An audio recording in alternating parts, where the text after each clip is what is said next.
Hi, and welcome to the Anything World Quickstart tutorial.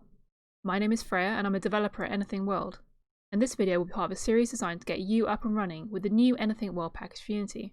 Firstly, I'm going to show you how to sign up and download the package using our subscription portal. You can see that there are several different tiers available depending on the size of the organisation using the package and what you're using it for.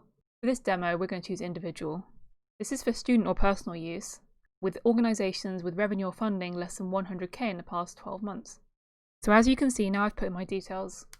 Once you've done this and accepted the terms and conditions, click subscribe to go through. Once you've successfully subscribed, you'll be given an API key and a link to download the package.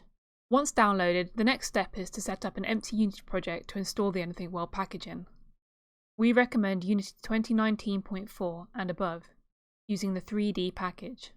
Once you have your project opened, it's time to set up the project, ready to work with the Anything World package. Before installing the package, we need to download a couple of dependencies from the Unity Package Manager. Go to Windows and Package Manager. We need to search for editor coroutines and the Universal Render Pipeline and install them. Once those packages are installed, it's time to import the Anything World package.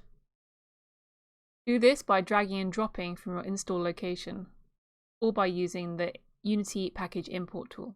Select Import, and then import all the different components of the Anything World package. This might take a little while on the first setup.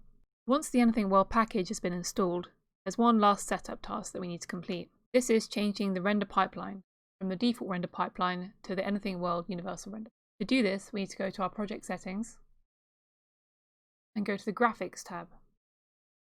Here we can set our scriptable render pipeline settings, the Anything World render pipeline asset provided in the package.